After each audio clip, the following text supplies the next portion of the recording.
మానవ జీవితంలో దేవుడు అనుమతించే ప్రతి పరిస్థితిని ఆహ్వానించాడు. కొన్ని ఉపఘాతంగా అసలు మానవ జీవితంలో మనం అర్థం చేసుకోవాల్సిన సంగతులు ఏంటంటే, పుట్టినప్పుడు నన్ను ఎందుకు పుట్టించావని అడుగుతామా? దేవుణ్ణి అడుగుతామా? చెప్పండి అమ్మా, అడుగుతామా? అడుగు. చనిపోయినప్పుడు ఏమంటాం? ఎందుకు చంపేసినాం అంటారు లేదా?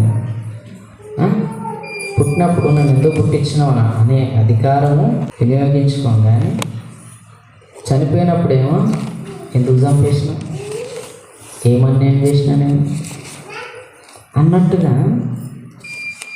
మాట్లాడకపోయినా మనసులో అనుకుంటాం కదా, అనుకుంటాం అండి.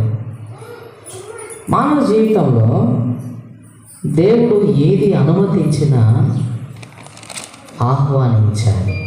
కష్టమైన, సంతోషమైన, అవమానమైన, ఘనతైన కదా, ఏదైనా సరే జీవితంలో దేవుడు అనుమతించినప్పుడు దాన్ని మనము ఏం చేయాలా? ఆహ్వానించాలి. రండి, బైబిల్లో నుంచి ఒక మాట చదువుతాము. సంఖ్యాకాండము 23వ అధ్యాయం. సంఖ్యాకాండము 23వ అధ్యాయం. ఒక మనుషుని యొక్క కోరిక, దయచేసి చదవండి. సంఖ్యాకాండము 23వ అధ్యాయము 19వ వచనం చదవండి. దేవుడు అబద్ధమాడుటకు ఆయన మానవుడు కాడు, పశ్చాత్తాపడుటకు ఆయన నరపుత్రుడు కాడు. ఆయన చెప్పి చేయకుండునా, ఆయన మాట ఇచ్చి స్థాపింపకుండునా. మరొక భాగం చదువుకుంటాము. అదే సంఖ్యాకాండము 23వ అధ్యాయం 10వ వచనం. అందరినీ కలిసి చూద్దాం. సంఖ్యాకాండము 23:10 చదవండి. యాకోబు రేణువులను ఎవరు లెక్కించెదరు? ఇశ్రాయేలు 4 పాలు ఎవరు లెక్క పెట్టగలరు? నీతిమంతుల మరణం వంటి మరణము నాకు లభించుగాక. నా అంత్యదశ వారి అంతము వంటిదగ. చదవబడిన లేఖన భాగమును దేవుడు దీవించి ఆశీర్వదించుగాక. బిలాము అనేటువంటి ఒక ప్రవక్త, వినండి, బిలాము అనే ఒక ప్రవక్త కోరుకుంటున్నాడు. ఏం కోరుకుంటున్నాడు తెలుసా? ఈ కోరికలు ఉన్నాయా? ఉన్నాయమ్మా? ఆలస్యంగా అయినా సరే కొంచెం మంచిగానే పడుతున్నట్టు మీ వాళ్ళని ఆశలు మొదకెత్తింటాయి. అంతేనే కదా, కొంచెము ఆశకు కొంచెం బలం వస్తుంటాయి.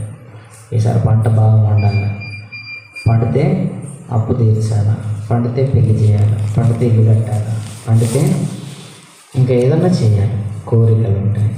అంతేనే కదా. తర్వాత రకరకాల కోరికలు మనం కలిగి ఉంటాం. బైబిల్లో భక్తులకు ఉన్నటువంటి కోరికలు భిన్నంగా ఉన్నాయి. ఇక్కడ బిలాము అనేటువంటి ఒక ప్రవక్త, అతని గురించి రాయబడినటువంటి సంగతి కనుక మనం ఆలోచించి చూస్తే, ఇశ్రాయేలీల యొక్క స్థితిగతులను తాను చూసినప్పుడు, ఇశ్రాయేలు ప్రజలు కలిగి ఉన్న ఆ ఆశీర్వాద స్థితిని తాను చూసినప్పుడు, ఇశ్రాయేలీల యొక్క భాగ్యమును తాను చూసినప్పుడు, యాక్చువల్గా ఈయన ఒక ప్రవక్త. బైబిల్లో తన గురించి చాలా వివరణలు ఇవ్వబడ్డాయి. అయితే ఈయనకు ఒక పని అప్పగించబడుతుంది. బాలాక్ అనే ఒక రాజు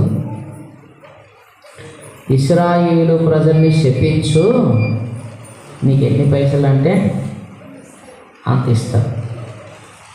కాబట్టి ఈయన వెళ్తాడు ఇశ్రాయేలీని ఏం చేయడానికి? శపించడానికి. మొత్తం అవుతుందా? మనిషి శపిస్తే, ప్రవక్తలు లేదా కొంతమంది శపిస్తే అవుతుంది, శాపము తగులుతుంది. మన ఊర్లో లేని వాళ్ళు ఎవరి కలకాల పుట్టిందో వాడు వింటాం కదా, తెలుసా? విన్నారమ్మా ఎప్పుడన్నా? ఎవరి కలకాల పుట్టిందో అని వింటే అనగానే నా కలకాలనే ముట్టింటుందిరా నీ, కానీ ఎవరన్నా అక్కడ ఉన్న వాళ్ళు ఏమంటారు అంటే, బాలాకుని పిలిచి ఇశ్రాయేలుని శపించంటాడు. పోతాడు శపించడం. శపించడానికి పోయినోడు దేవుడు మాట తీరు మార్చి, శపించడానికి పోయినోడు ఏం చేశాడు? శపించాడా? శపించాడు. ఏం చేసినాడు? ఆశీర్వదించాడు. అర్థమైందా నేను చెప్పింది? శపించడానికి వచ్చిన వ్యక్తి శపించకుండా ఏం చేశాడు? దీవించాడంట. 23వ అధ్యాయం ద్వితీయోపదేశకాండం 5వ వచనం. ద్వితీయోపదేశకాండము 23:5. దయచేసి చదవండి. ద్వితీయోపదేశకాండం 23:5. అయితే నీ దేవుడైన యెహోవా బిలాము మాట విననొల్లకుండే. నీ దేవుడైన యెహోవా నిన్ను ప్రేమించెను గనుక నీ దేవుడైన యెహోవా నీ నిమిత్తము ఆ శాపమును ఆశీర్వాదంగా మార్చాడు. ఏం చక్కగా రాబడ్డది. దేవుడు ఏం చేసినాడంట? శాపమును ఆశీర్వాదంగా మార్చాడు.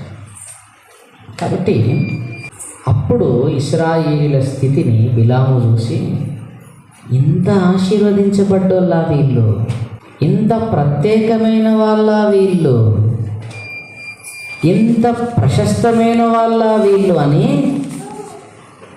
అన్యరాజులకు ప్రవక్తగా ఉన్న బిలామే కోరుకున్నాడు దేవుని ప్రజల యొక్క ఆత్మీయమైన స్థితి, ఆశీర్వాదమును చూచి. అప్పుడు అంటున్నాడు 23వ అధ్యాయం 10వ వచనం, నీతిమంతుల మరణము వంటి మరణము నాకు లభించునుగాక. ఎవరిలాంటి మరణం అంట? 4 రోజులు ఎక్కువ బతకాలనుకుంటాం, అంతేనా కదా? అర్థమేనామా? ఎన్ని రోజులు?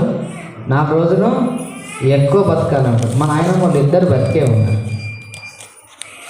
అర్థమైనా? అంటే వాళ్ళు చచ్చిపోవాలని కాదు.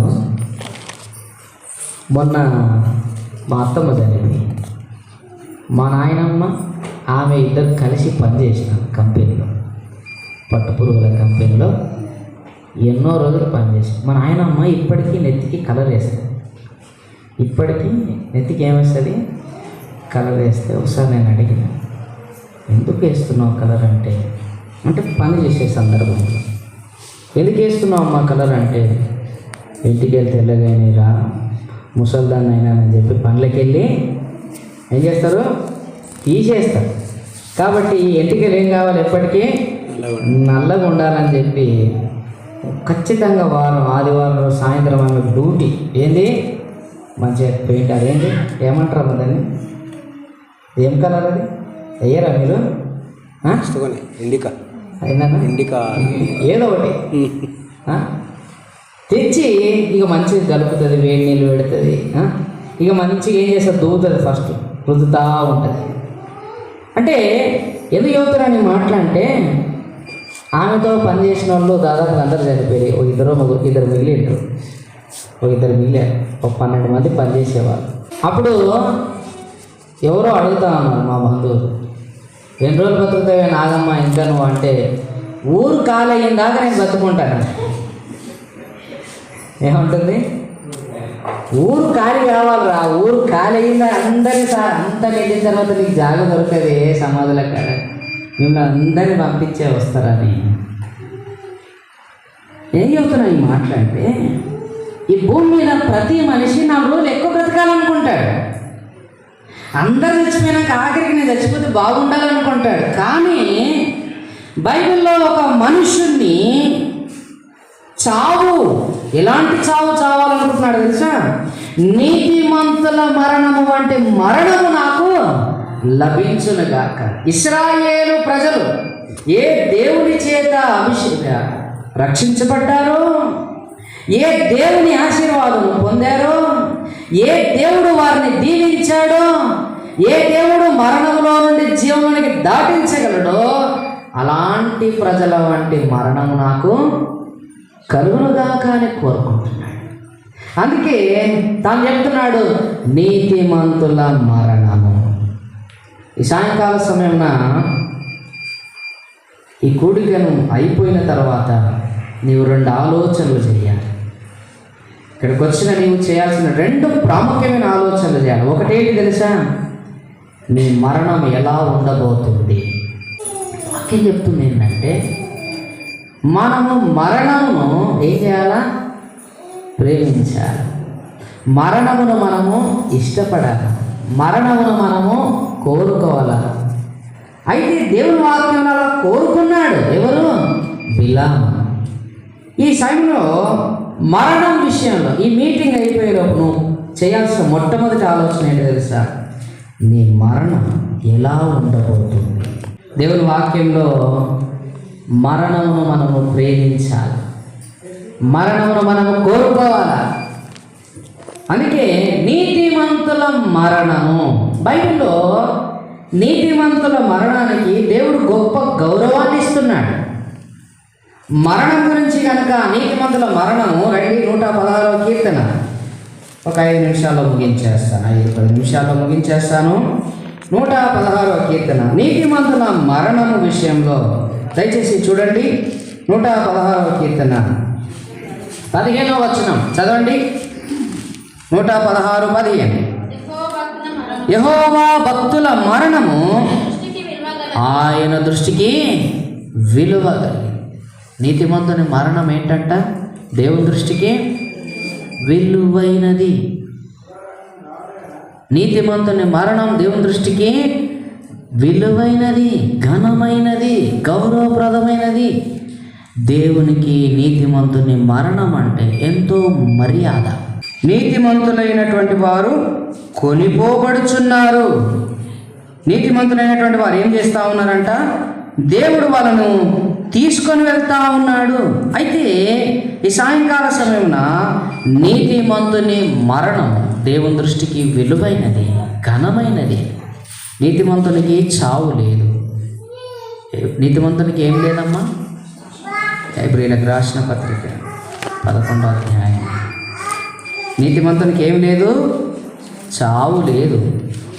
హెబ్రీయులకు రాసిన పత్రిక 11వ అధ్యాయం 4వ వచనం చివరి భాగం. అతడు మృతి నొందియు ఆ విశ్వాసం ద్వారా మాట్లాడుచున్నాడు. అతడు మృతి నొందియు విశ్వాసం ద్వారా ఏం చేస్తున్నాడంట? మాట్లాడుచున్నాడు. పుష్పలతక్క చనిపోయింది. నేనంట సంతోషం అంట. పుష్పలతక్క చనిపోవడము సంతోషం అంట. మీరేమంటారు? సంతోషం అన్నదా? గట్లుంది మీ విశ్వాసం. నేను ఏం చేయాలి చెప్పండి? నీతిమంతుల మరణము దేవుని దృష్టికి విలువైనది. నీతిమంతుని మరణం దేవుని దృష్టికి గౌరవప్రదమైనది. నీతిమంతునికి చావు లేదు భూమి మీద. వాడు చనిపోయిన తర్వాత వాడు ఏం చేస్తూ ఉన్నాడంట? విశ్వాసం ద్వారా మాట్లాడుచున్నాడు. విశ్వాసం ద్వారా నీతిమంతుడు ఏం చేస్తున్నాడు? మాట్లాడుతున్నాడు. ఒక రకంగా చెప్పాలంటే ఒక మనిషికి తన నిజమైనటువంటి విలువ ఎప్పుడు వస్తుంది తెలుసా అమ్మా? బతుకున్నంత కాలం తన విలువను ఎవ్వరు గుర్తించకపోవచ్చు, కానీ తాను చనిపోయినప్పుడు ప్రతి ఒక్కరు కూడా ఏం చేస్తారు? బ్రతికున్న కాలంలో తనతో ఉన్న ప్రతి సుగుణాన్ని కూడా వాళ్ళు ఏం చేస్తుంటారు? జ్ఞాపకం చేసుకుంటుంటారు, గుర్తుకు చేసుకుంటుంటారు. నిన్న ఒక సేవకుడు ఎప్పుడుండో చనిపోయినాడు, కృపన్న అని. యాక్చువల్గా ఆయన తిమ్మరెడ్డిపల్లికి రావాలి. తమ్ముడు నేను తిమ్మరెడ్డిపల్లికి వస్తాను, జిమ్మన్ వచ్చిండు. అసలు యాక్చువల్గా VBS అప్పుడు జిమ్మన్ ఆయన ఇద్దరు రావాలి, ఆయన ఇద్దరిని ఆహ్వానించిన. ఆయన చనిపోయే ముందు జిమ్మి అనే సేవకుడు చివరిగా ఆయనతో అంటున్నాడంట, ఇక నేను ఎక్కువ రోజులు బ్రతక చచ్చిపోయేటట్టుందంటే ఈయన కారులో కూర్చొని పక్కన ఉంటున్నాడంట. సరే చచ్చిపోయినప్పుడు ఏమేమి చేయాలి చెప్పు, నువ్వు చచ్చిపోతావు కదా ఏమేమి చేయాలి చెప్పు అంటే, పలానా డ్రెస్ కొనుక్కొచ్చిన అక్కడ పెట్టాను, అదే డ్రెస్ అయ్యి మా అమ్మ నాయనని ఆడ పాతి పెట్టిర్రు, నన్ను ఆడనే పాతి పెట్టు, చచ్చిపోయి ఆడిపోతావు నువ్వు అని అడిగిందంట. నన్ను రక్షించిన ప్రభువుని చూడడానికి, శాశ్వత కాలం నా దేవునితో నిలవడానికి, నా చివరి గమ్యస్థానమైనటువంటి నా జీవితము పరిపూర్ణము కావడం కోసం నేను నా ప్రభు దగ్గరికి వెళ్తున్నాను. జిమ్మన్ అన్నాడంట, ఇవే మాటలు చెప్పాలా సాక్ష్యం అంటే? ఇవే చెప్పన్నాడు. సాయంకాల సమయమున సోదరి పుష్పలత చనిపోయింది. ఆమె నా సమాధి కట్టుండని చెప్పిందా? అన్నదా? లేదు. నాకు తెలిసి ఒకవేళ మాట్లాడే పరిస్థితి వచ్చిందనుకో ఏమంటుంది చెప్పండి? ఎవడు రావు తిడికి అంటది. అంటదా లేదా? అంటదా లేదు? చెప్పమ్మా. ఎవడు రావు తిడికి. ఆచారాలు ఏవి కూడా మీరేం చేయొద్దు, చెయ్యొద్దు అని చెప్తుందా చెప్పదా? మనం ఏం చేస్తాము? కాబట్టి నీతిమంతుని మరణం విషయంలో ప్రశ్న ఏంటంటే, తాను బ్రతికిన కాలంలో ఒక నీతిమంతురాలిగా చచ్చిపోయింది. ఎట్లా చనిపోయింది? నీతిమంతురాలిగా చనిపోయింది, విశ్వాసంలో ఉండి చనిపోయింది, ప్రభువునందుండి చనిపోయింది, రక్షణలో పొంది చనిపోయింది, లోకానికి వేరే సాక్షిగా బ్రతికి చచ్చిపోయింది. ప్రశ్న ఏంటంటే, నీవెట్లా చచ్చిపోబోతున్నా? నేనెట్లా చచ్చిపోబోతున్నా? విశ్వాసంలో నుండి చనిపోగలమని చెప్పగలమా? కనుక ఈ సాయంకాల సమయమున ప్రతి నీతిమంతుని మరణం, ప్రతి సమాధి మనతో ఏం చేస్తుంది? మాట్లాడుతుంది. సమాధులు మాట్లాడతాయి. అట్లా అని చెప్పి సమాధులు అక్కడ కూర్చోకండి. సమాధులు మాట్లాడతాయి. ఎలా మాట్లాడతాయి? ఒక 2-3 సమాధులను నేను మీకు జ్ఞాపకం చేయాలని ఇష్టపడుతున్నాను. రండి. మొట్టమొదటి సమాధి దేవుని వాక్యంలో జ్ఞాపకం చేసుకుంటాం. మొట్టమొదటి సమాధి యోహాను సువార్త 11వ అధ్యాయం. ఇక్కడ ఒక సమాధి రాయబడి ఉంది. ఇక్కడ ఒక మనుషుడు చనిపోయాడు. చనిపోయిన ఆ మనుషుని సమాధి చేశారు. రండి, యోహాను సువార్త 11వ అధ్యాయము మొదటి 2 వచనాలు చదవండి.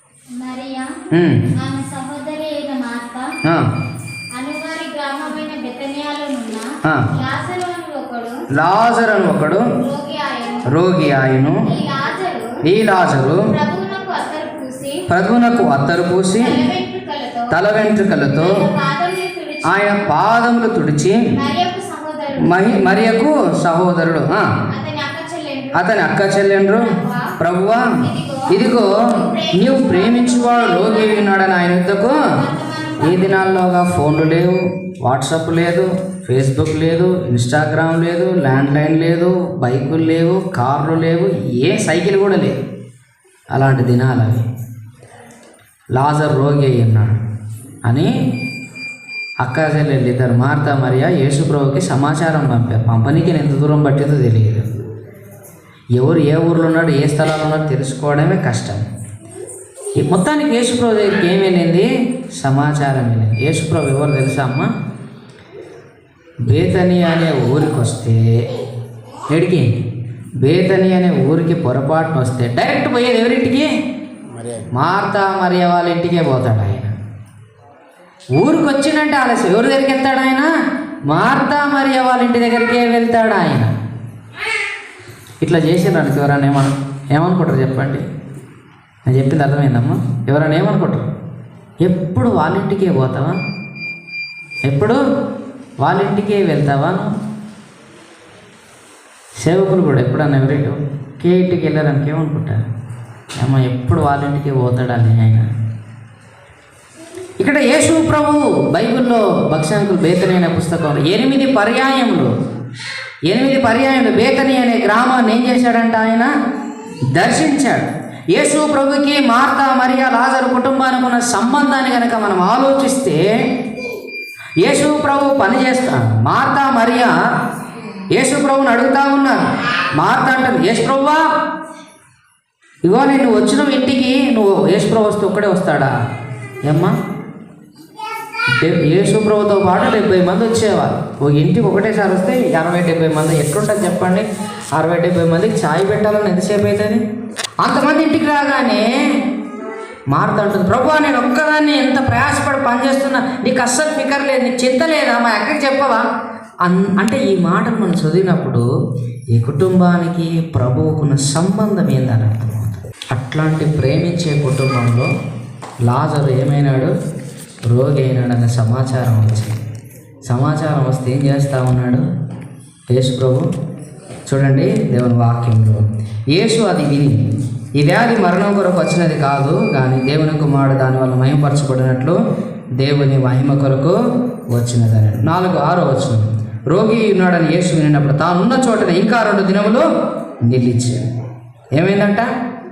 చెప్పిన తర్వాత గంటకో సాయంత్రానికో రావాలి. యేసు ఏం చేసిండు? ఆయన వెంటనే రాలేదు. ఇంకా 2 దినాలు ఆలస్యం చేసిండు. ఈలోపు ఏమైపోయాడు? ఉన్న పానం కాస్త తుతుక్కున పోయింది, చచ్చిపోయిండు. దయచేసి చూడండి, యోహాను సువార్త 4వ అధ్యాయం 11వ అధ్యాయం. యోహాను సువార్త 11వ అధ్యాయం. చనిపోయింది. ఏం జరిగిందంట? 39వ వచనం. యేసు రాయి తీసివేయడని చెప్పగా చనిపోయిన వారి సహోదరైన మార్త, ప్రభువా అతడు చనిపోయి ఏమైందంట?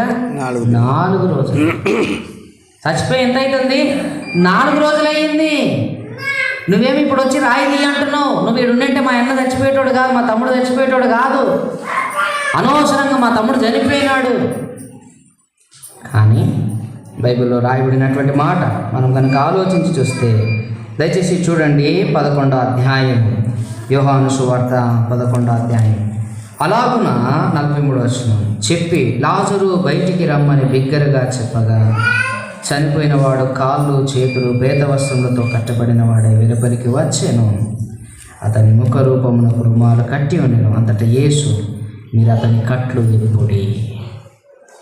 తెరవబడిన సమాధి. లాజరు చచ్చిపోయి 4 రోజులైంది. కానీ ప్రభు సమాధి దగ్గరికి వెళ్ళి లాజరుని ఏమన్నాడు? బయటికి రా.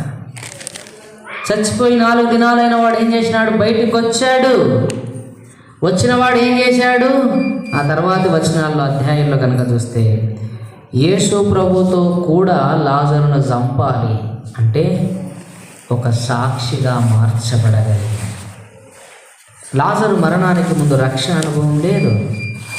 కానీ ప్రభు మాట, ప్రభు తనను దర్శించగా, ప్రభు తనను ప్రేరేపించి తనను రక్షించగా, మరణంలో నుండి తిరిగి బతికొచ్చిన వాడు సాక్షి దేవుని కొరకు జీవించగలిగాడు. మొట్టమొదటి సమాధి లాజరు సమాధి ఏం జ్ఞాపకం చేస్తుంది తెలుసా? దేవుని కొరకు నువ్వు సాక్షిగా బ్రతకాలని మాట్లాడుతుంది లాజరు సమాధి. దేవుని కొరకు ప్రాణమును అర్పించడానికైనా సరే, దేవుని కొరకు లోకముతో పద్ధతులతో రాజీ పడకుండా బ్రతకాలని మాట్లాడుతూ ఉంది. యూదా మత పెద్దలు లాజరును కూడా యేసు ప్రభుతో కలిపి చంపాలనుకున్నారు. అంత గొప్ప సాక్షిగా మార్చబడగలుగుతూ వచ్చాడు. ఎ టోమ్ ఆఫ్ విట్నెస్, సాక్ష్యార్థమైనటువంటి సమాధి. రెండో సమాధి ఉంది పాత నిబంధనలో. దయచేసి రండి, 2వ రాజులు 13వ అధ్యాయము 21వ వచనం, 20-21 వచనాలు కలిసి అవుతాయి. ఆ తర్వాత ఎలీషా ప్రతినందగా వారు అతని సమాధిలో ఉంచి 1 సంవత్సరం గడిచిన తర్వాత మోయాబీల సైన్యము దేశం వచ్చినప్పుడు కొందరు ఒక శవమును పాతిపెట్టుచు సైన్యమునకు భయపడి ఆ శవమును ఎలీషా యొక్క సమాధిలో ఉంచగా దింపిన ఆ శవము ఎలీషా శరీరమునకు తగిలినప్పుడు అది తిరిగి బ్రతికి కాళ్ళు మోపి నిలిచెను. ఎ టోమ్ ఆఫ్ లైఫ్, జీవము కలిగించే సమాధి. మీ అందరికి తెలుసు ఏలియా, ఎలీషా. ఈ దినాల్లో మనం భక్సింగ్ గారి గురించి ఎక్కువ చదువుతూ ఉన్నాం, వింటున్నాం. కానీ ఈ దినాల్లో మనం ఎక్కువగా చదవాల్సింది ఏలియా గురించి, ఎలీషా గురించి, ఇర్మియా గురించి, యెహెజ్కేలు గురించి. శూరత్వముతో, ఆత్మీయమైనటువంటి రోషముతో ప్రకటన చేసిన ప్రవక్తలు వాళ్ళు. అలాంటి వారి బోధ ద్వారా, అలాంటి వారి వర్తమానముల ద్వారా దేవుడు గొప్ప ఉజ్జీవాన్ని తీసుకొని రాగలిగాడు. ఎలీషా ఆషామాషి మనిషి కాదు ఆయన, అర్థమవుతుందా? ఏలియాను మించిన అద్భుత కార్యాలు చేయగలిగినటువంటి వాడు ఆయన. చచ్చిపోయి ఏమైందంట? లాజరు చచ్చిపోయి ఎన్ని రోజులైంది? 4 రోజులైంది. ఎలీషా చచ్చిపోయి ఏమైంది? సంవత్సరం అయింది. అయితే మోయాబీలు అలా వెళ్తూ ఉంటే ఆ సైన్యంలో కూడా చచ్చిపోయిన వాడిని అంత దూరం ఎందుకు పాతి పెట్టాలనుకున్నారో తెలియదు. కానీ అక్కడే బొంద తీసి ఏం చేశారు? పాతి పెట్టబోతుంటే అది ఎవరు సమాధి? ఎలీషా సమాధి. సంవత్సరం తర్వాత ఏముంటాయాడా? ఎముకలే. ఏముంటాయి మా సంవత్సరం తర్వాత? ఓన్లీ ఎముకలు ఉంటాయి. ఆ ఎముకలు ఎవరివో కూడా రూపము లేనటువంటివి. ఒక రూపము లేని సమాధిలో ఎముకలు ఉండగా చచ్చిపోయిన తీసుకెళ్ళి పాతి పెడుతుంటే ఆ ఎముకలకు ఈ చచ్చిపోయిన శరీరం తగిలింది. బ్రతికి ఏమైపోయినాడు? బ్రతికాడు. ఊహించండి, అక్కడ మనం ఉంటే ఒక్కడున్నాడు సమాధి కాడ. చచ్చినోడు ఎట్లా లేచిండ్రా, వీడు దయ్యమయ్యిండేమోరా, పరిగెత్తండ్రా అని ఏం చేస్తాము? అందరు పరిగెడతారు. ఎలీషా యొక్క సమాధి ఏం మాట్లాడుతుందంటే ఎల్ టోంబ్ ఆఫ్ లైఫ్, జీవము కలిగించే సమాధి. లాజరు నీతిమంతుడు, అర్థమవుతుందా? ఆ నీతిమంతుడైనటువంటి లాజరు సమాధి ఎట్లా సాక్షిగా బ్రతికాడో మాట్లాడుతుంది. ఎలీషా నీతిమంతుడు, అతని సమాధి ఏం మాట్లాడుతుందంటే జీవాన్ని ఇస్తుంది.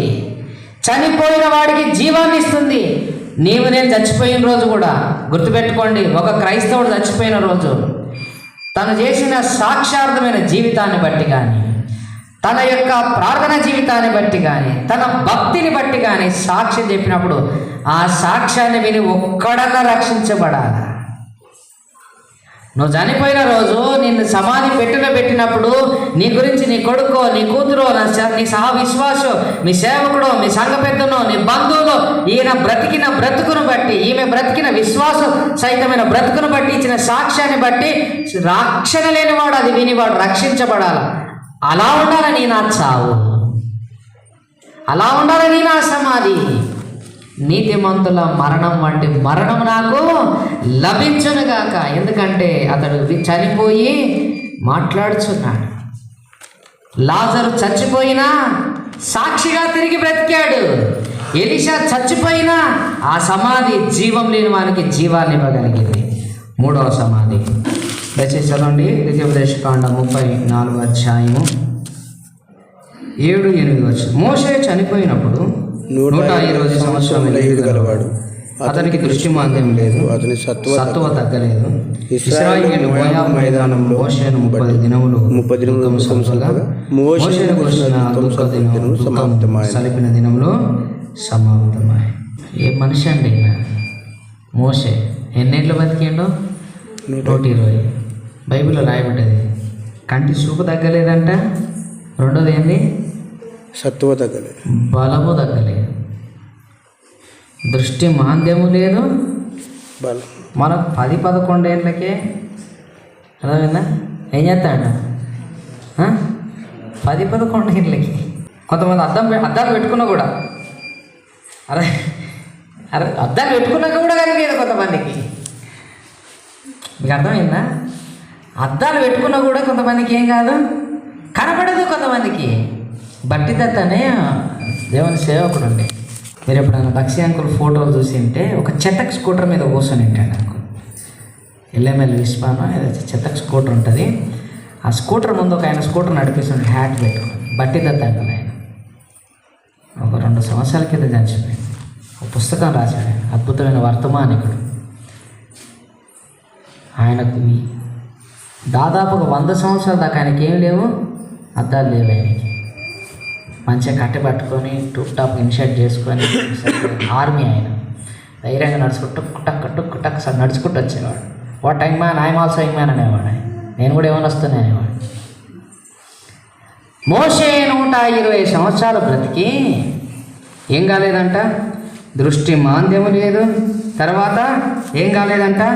అతనికి సత్తువ కూడా తగ్గలేదు. అతడు చనిపోయినప్పుడు అంట ఎన్ని రోజులు ఏడ్చారంట ఇశ్రాయేలు? 30 రోజులు ఏడ్చారు. మనం ఎన్ని రోజులు ఏడుస్తాము అమ్మా? సమాధి చేసి వచ్చిన వెంటనే, అవునా కదా?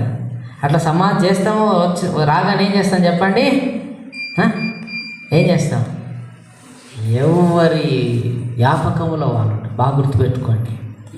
అసలు మరణము మనం అనుకుంటాం, బ్రతికున్నప్పుడు నువ్వు ప్రభు కోసం బ్రతికితే, నువ్వు చనిపోకముందు నువ్వు రక్షణ పొందే చచ్చిపోవాలా, నువ్వు బాప్తిజం తీసుకొనే చచ్చిపోవాలా, నువ్వు దేవుని ఆరాధించే చచ్చిపోవాలా, నువ్వు దేవుని కొరకు బ్రతికే చచ్చిపోవాలా. అప్పుడే నీ చావుకు విలువ.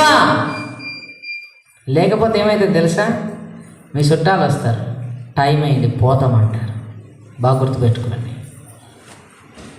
బాగా గుర్తుపెట్టు. మీ చుట్టాలు వస్తారు, లేలే మాకు పొలం పని ఉంది, లేదు నాకు డ్యూటీ ఉంది, లేకపోతే నాకు అది ఉంది, నాకు ఇది ఉంది అని చెప్పి ఏం చేస్తారు, ఎవ్వరికి వాడు వెళ్ళిపోతాడు. ఆఖరికి నీ భార్య కూడా ఏం చేస్తుంది, చచ్చిపోగానే ఇల్లంతా శుభ్రం చేసుకోవాలనే బిజీలో ఉంటుంది తప్పితే అయ్యో మా ఆయన చచ్చిపోయాడు. అదే నువ్వు నీతిగా బ్రతికి, రక్షణలో బ్రతికి, ప్రభు కోసం బ్రతికి, ఆరాధించి బ్రతికి, అప్పుడు నీ కొరత ఎక్కడ కనిపిస్తుంది తెలుసా? మందిరంలో కనిపిస్తుంది. మా మందిరంలో ఒక సహోదరుడు చనిపోయాడు. కుటుంబం చెప్తుంది మా కోసం ప్రార్థించేవాడు చనిపోయాడు, మాకు మంచి చెడ్డలు చెప్పేవాడు చనిపోయాడు, మమ్మల్ని ఆత్మీయంగా నడిపించేవాడు చనిపోయాడు అని నీ కొరత, నీవు లేని లోటు, నీ నీతియుక్తమైన జీవితం ఎప్పటికీ నిన్నేం చేస్తుంటుంది, జ్ఞాపకం చేస్తూనే ఉంటుంది. మోషే చనిపోయినాడు. మోషే చనిపోయినప్పుడు 30 దినాలు ఇశ్రాయేలు ఏం చేశారంట, దుఃఖ దినములు చనిపోయి. అయితే 6వ వచనంలో ఒక మాట రాయబడ్డది, దయచేసి చూడండి. బెత్పయేలు మోయాబు ఎదుట దేశంలో ఉన్న లోయలో అతను పాతి పెట్టబడను. అతని సమాధి ఎక్కడ ఉన్నదో నేటి వరకు ఎవరికిని. 3వ సమాధి ఎవరిది? మోషే సమాధి. బైబిల్ ఏం రాయబడ్డది? మోషేని పాతి పెట్టిరంట. దేవుడు ఏం చేసిండంట, ఆ సమాధిని ఏం చేశాడు, దాచిపెట్టాడు. ఏ టోంబ్ ఆఫ్ సర్వీస్, సేవా సమాధి. 3 సమాధులు నేను మీకు జ్ఞాపకం చేసి, లాజరు, a tomb of witness, Elisha, a tomb of life, మోషే సమాధి, ఏ టోంబ్ ఆఫ్ సర్వీస్. వీళ్ళు చచ్చిపోయారు. బైబిల్లో వారి సమాధుల గురించి రాయబడ్డాయి. వారి సమాధులు ఏం జ్ఞాపకం చేస్తున్నాయి, వాళ్ళ సేవను జ్ఞాపకం చేస్తుంది, వాళ్ళు కలిగించే జీవాన్ని గురించి మాట్లాడుతుంది, వాళ్ళ యొక్క సాక్షాత్మైన జీవితం గురించి మాట్లాడుతుంది. ఇక్కడ మనం గమనించి చూస్తే మోషే చనిపోయినప్పుడంట ఆ సమాధి ఎక్కడ ఉందో ఎవరికి కూడా ఏం కాదంట, తెలియదు. ఏడ సమాధి చేశారో ఎవరికి కూడా తెలియని పరిస్థితిలో ఉంది. అంటే వాక్యం మన జ్ఞాపకం చేసేది ఏంటంటే, దేవుని అందు విశ్వాసం ఉంచిన భక్తుడు, నీతిమంతుల మరణం దేవునికి అంతా ప్రశస్తమైనది. సహోదరి పుష్పకు కూడా చనిపోయింది, సమాధి చేశారు. అవునా, సమాధి చేశాము. అయితే జ్ఞాపకం పెట్టుకోవాల్సిన సంగతి ఏం తెలుసా, ఒక దినం మనము ఒక సత్యాన్ని తెలుసుకోవాలి. మీరందరూ నాతో పాటు చెప్పండి, మీరు పుట్టారా, జన్మించారా? మీ అంతా జన్మించారా లేదా? చెప్పండి అమ్మా. జన్మించారు కదా, నిజమేనా? ఇందులో ఏమైనా సందేహం ఉందా మీకు? లేదు కదా, ఓకే గుడ్. మీరు చచ్చిపోతారా? నేనైతే చచ్చిపోతా. మీరు చచ్చిపోతారా? చచ్చిపోరా? నిజమేనా? నిజమే. మీరందరూ చచ్చిపోతారా లేదా? నిజమా కాదా? నువ్వు బ్రతికావనేది ఎంత నిజమో, నువ్వు చస్తావనేది ఎంత నిజమో, ఈ నిజాలు నువ్వు అంగీకరించడానికి కొంత కష్టం ఉండొచ్చు, ఇష్టం ఉండకపోవచ్చు, అయినా ఇది నిజం. ఇవి ఎంత నిజమో ఇంకొక నిజం ఉంది, ఏం తెలుసా? నువ్వు చనిపోయిన తర్వాత తిరిగి లేస్తావు. ఇది నమ్మడం కష్టమవుతుంది మనకి. ఏది నమ్మడము? పుట్టానంటే నిజం అన్నాం, సస్తామంటే నిజం అన్నాం, సచ్చిన తర్వాత తిరిగి లేస్తామంటేనే నమ్మడానికి ఏం కాదు, లోపల ఎక్కడో కొంచెం తటపటాయిస్తూ ఉంటుంది. ఎట్లా చేస్తాం, ఎట్లా లేస్తాం మనం, అది ఇదని అనుకుంటాం. బైబిల్లో రాయబడ్డది, నువ్వు పుట్టావనేది ఎంత నిజమో నువ్వు చచ్చిపోతావు, అది కూడా నిజమే. నువ్వు చనిపోయిన తర్వాత ఒక సంగతి జరుగుతుంది, అది నేను చూడలేదు, ఎవరు చూడలేదు, దేవుని వాక్యం రాయబడ్డది.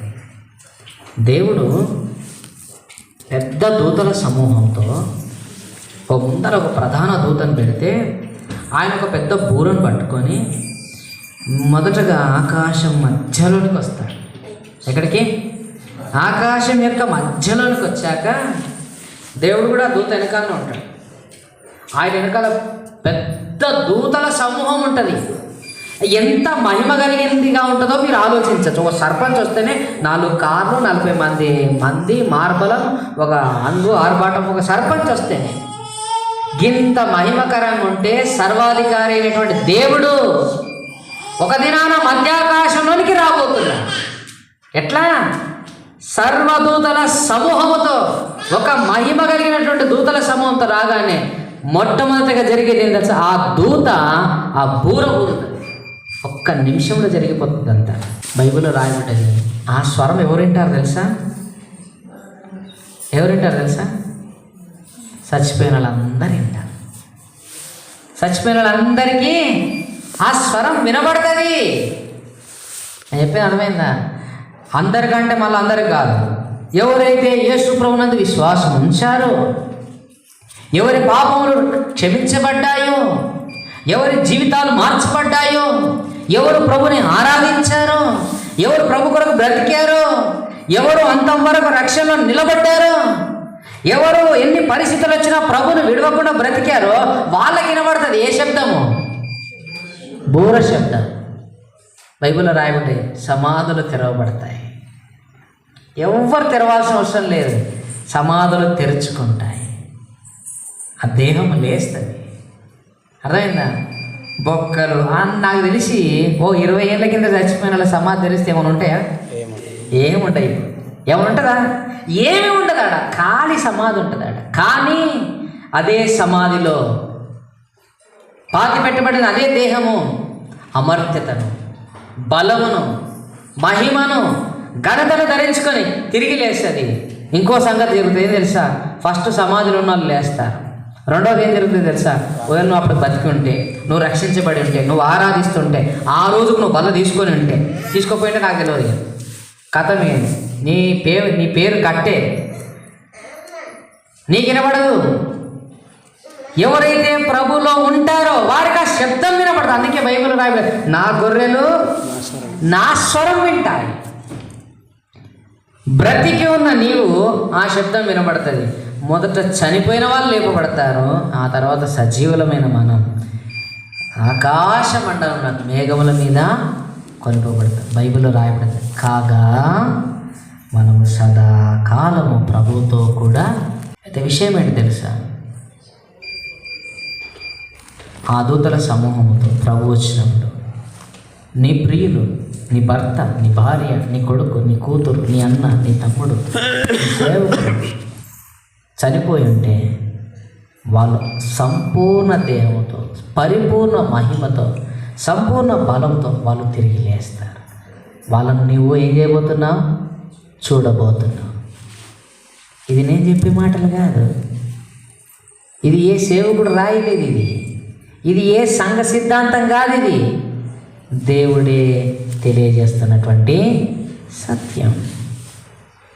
అందుకే దాన్ని జీవము గల నిరీక్షణ అని రాయబడ్డది, మహిమ గల నిరీక్షణ అని రాయబడ్డది, శుభప్రదమైన నిరీక్షణ అని రాయబడ్డది.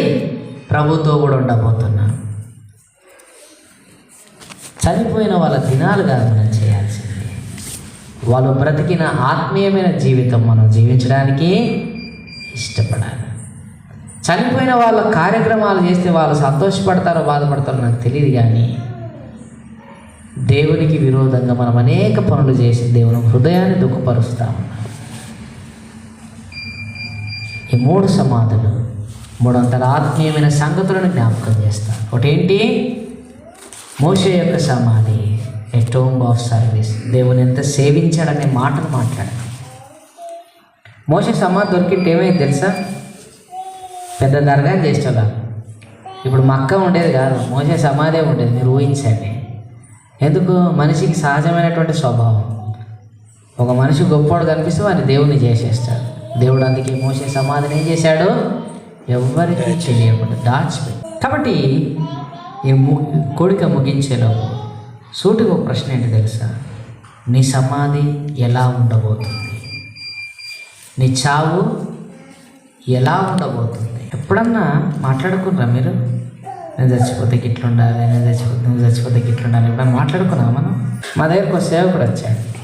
నేను అప్పుడు సేవకు రాలేదు.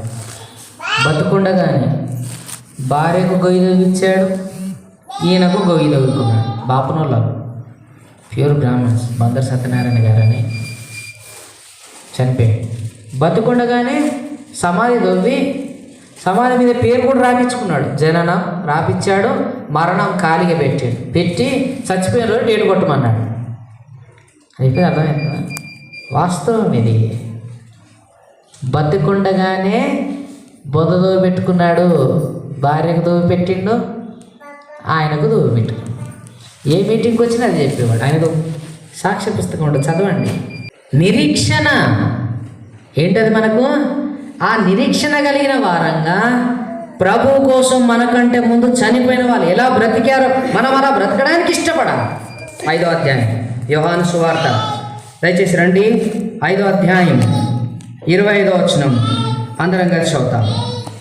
చదివి ప్రార్థన చేస్తాం. యోహాను సువార్త 5:25 చదవండి. మృతులు దేవుని కుమారుని శబ్దము విను గడియ వచ్చుచున్నది, ఇప్పుడే వచ్చి ఉన్నది, దానిని వినువారు జీవింతురని మీతో నిశ్చయముగా చెప్పుచున్నారు. 29వ వచనం, మేలు చేసిన వారు జీవ పునరుత్థానమునకును, కీడు చేసిన వారు తీర్పు పునరుత్థానమునకు బయటికి వచ్చెదరు. ఆశ్చర్యపరకుడి, ఒక కాలం వచ్చుచున్నది, ఆ కాలంలో సమాధులను వారందరూ ఆయన శబ్దం విని లేస్తారు. ప్రశ్న ఏంటి తెలుసా? నువ్వు జీవ పునరుత్థానం ఉండబోతున్నావా? తీర్పు పునరుత్థానం ఉండబోతున్నావా? పరలోకంలో ఉండబోతున్నావా? దేవుని ముందు దోషిగా చేతులు కట్టుకొని తీర్పులో నిలబడబోతున్నావా? గుర్తుపెట్టుకో, దేవుని ముందు తీర్పులో నిలబడడం కంటే పాపిగా పశ్చాత్తాప హృదయంతో ఆయన దగ్గరకు వచ్చి పాపం ఒప్పుకొని నన్ను క్షమించు ప్రభు అని చెప్పడమే సులభం. ప్రార్థన చేస్తాం. ప్రేమగల పరలోకం తండ్రి, దయగల దేవ, యేసుక్రీస్తు ప్రభు ఘనమైన నామమును స్తుతిస్తూ సహోదరి పుష్పలత కొరకై మిమ్మల్ని స్తుతిస్తున్నాం. ఏ భూమి మీద తల్లి గర్భమందు పడినది మొదలుకొని దేవా మరియు నిర్ణయ కాలమున తను మీరు దర్శించి రక్షించి మీకు విధేయురాలగునట్లుగా బాప్తిజంలో సాక్ష్యం ఇవ్వడానికి తనను మీరు ప్రేరేపించారు. మీ చిత్తమునకు లోబడి దేవా తన జీవితం సంపూర్తి చేయబడినట్లుగా సోదరుడు నరసింహన్నతో వివాహం భార్యగా జతపరుస్తూ వచ్చారు. అలాగున మీరు తనను ఆశీర్వదించారు. 2 కుమార్తెలు, ఓ కుమారుడితో తన జీవితం మీరు ఆశీర్వదించడానికి ఇష్టపడుతూ ఎన్నో అవమానాలు, కష్టములు, ఎన్నో ప్రతికూల పరిస్థితులు, ఎంతో పేదరికము వెక్కిరించినప్పటికీ, ఎన్నో తృణీకారాలు అనుభవించినప్పటికీ ప్రేమతో చిరునవ్వుతో మీకు అప్పగించగలుగుతూ వచ్చింది. అలాగ నా ప్రభువా, సంఘంలో రామంతపురి హోవనిసి ప్రార్థనా మందిరంలోనే కావచ్చు, ఆలూరు పెనుయేరులోనే కావచ్చు, తిమ్మరెడ్డిపల్లి బెతెస్తలోనే కావచ్చు, తనను మీరు ఒక అంగముగా, సాధనముగా, సహకారిగా మీరు వాడుకుంటూ వచ్చారు. ప్రభా, నీ ఆలోచన ఏర్పాటు ఎంతో గొప్పదని మిమ్మల్ని స్తుతిస్తున్నాం, ఆరాధిస్తున్నాం. దగల దేవ, తన జీవితంలో మీరు అనుమతించిన అనారోగ్య పరిస్థితి కొరకే స్తోత్రాలు. దేహమందు ఎన్నో ఇబ్బందికరమైన పరిస్థితులు మీరు అనుమతిస్తూ వచ్చారు. తాను ఎంతగానో దుఃఖపడుతూ వచ్చింది, అయినా మీరు తను ప్రేమించారు. దేహమందు తాను పొందుతున్న బాధ నుండి విమోచించుటకై, ఈ లోకంలో ఉండే బాధ నుంచి తాను విమోచించుటకై, నిత్యత్వము, విశ్రాంతి, నిత్య నెమ్మది తాను పొందినట్లుగా మరణంను అనుమతించారు. ఇది నీ చిత్తమైంది. అందుకై మేము మిమ్మల్ని స్తుతిస్తున్నాం. ఒక దినం మేము కూడా ఈ లోకాన్ని విడిచిపెట్టాలి. మనైనది వెనకటి వలె మరలా భూమికి చేరునన్నట్టుగా మేము కూడా మట్టి కాబోతున్నాం. అయితే ప్రభువా, తాను ఈ లోకాన్ని విడిచిపెట్టి, కుటుంబాన్ని విడిచిపెట్టి, సంఘాన్ని విడిచిపెట్టి నెమ్మదిగా విశ్రాంతి పొందుచుండగా తాను లేని లోటు మాకు దుఃఖము కలిగించవచ్చు, కానీ తనకు మీరిచ్చిన నెమ్మది, తనకు మీరిచ్చిన విశ్రాంతి మేము కూడా పొందినట్లుగా నీతిమంతుల మరణము వంటి మరణము, ఎలీషా సమాధిని, లాజరు సమాధిని, మోషే సమాధిని మీరు మా జ్ఞాపకం చేస్తూ వచ్చారు. మేము తీర్పు పునరుత్థానంలో నిలబడక మా దేహంలో ప్రాణం ఉండగానే, మరణము మా దగ్గరికి రాకముందుగానే, బ్రతికున్నప్పుడే, సమయం ఉండగానే మేము కూడా జీవ పునరుత్థానంలో ఉండనట్లుగా, ప్రభుతో ఉండనట్లుగా మాకు సహాయం చేయండి. సో నరసింహన్న కుటుంబం, పవిత్ర కొరకు, తేజస్విని కొరకు, డానియల్ కొరకు, పసిబిడ్డలు ఇద్దరు కొరకు ప్రార్థన చేస్తున్నాం. తాను లేని లోటును తీర్చండి. దుఃఖపడక తనను బట్టి, తనకు మీరు ఇచ్చిన ఆధిక్యతను, ధన్యతను బట్టి స్తుతించినట్లు సహాయం చేయండి. నిరీక్షణ కలిగిన వారంగా చేయండి. అమ్మ కొరకు కూడా ప్రార్థిస్తున్నాం. కానీ పెంచింది, నిశ్చితానికి లోబడింది. అలాగున తన కుమార్తె తన కళ్ళ ముందు మీ దగ్గర విశ్రాంతి పొందుచుండగా ఈ అనుభవాన్ని బట్టి తాను ఓదార్పు నొందినట్లుగా విజయాన్ని దేవుడైన వారి కుటుంబాలను కూడా ఆదరించండి. తాను చూపిన ప్రేమ మేము చూపించినట్లుగా, తాను చేయగలిగినట్టు పరిచర్య కుటుంబ సభ్యులు చేయగలిగినట్లుగా, తాను దేవుని ప్రేమించిన విధంగా మిగిలిన కుటుంబ సభ్యులు దేవుని ప్రేమించినట్లుగా సిద్ధపరచండి. నీతిమంతులు మరవబడజాలరని అతడు మృతి నొంది విశ్వాసం ద్వారా మాట్లాడుచున్నాడు అన్నట్టుగా తన యొక్క సాక్ష్యం, తన జీవితంను ఆశీర్వదించారని, తను మీ దగ్గర విశ్రాంతిలో ఉన్నదని నమ్మి స్తుతిస్తూ వందనాలు చెల్లిస్తూ మేము కూడా జీవ పునరుత్థానంలో ఉన్నట్లుగా, ఇంకా రక్షణ నిశ్చయత లేకుండా, ఇంకా మా చావు ఎలా ఉండబోతుందో మాకు నిర్దిష్టమైన గమ్యం లేని వారంగా ఉంటే గనక, లాజరు సమాధిని ఆశీర్వదించారు, మోషే సమాధిని ఆశీర్వదించారు, ఎలీషా సమాధిని కూడా మీరు ఆశీర్వదించారు. సమాధిలో నుండి కూడా ఆశీర్వదించు దేవుడవుని. అందుకే మిమ్మల్ని స్తుతిస్తూ వందనాలు చెల్లిస్తూ యేసుక్రీస్తు ప్రభు నామమున ప్రార్థిస్తున్నాము తండ్రి. ఆమేన్.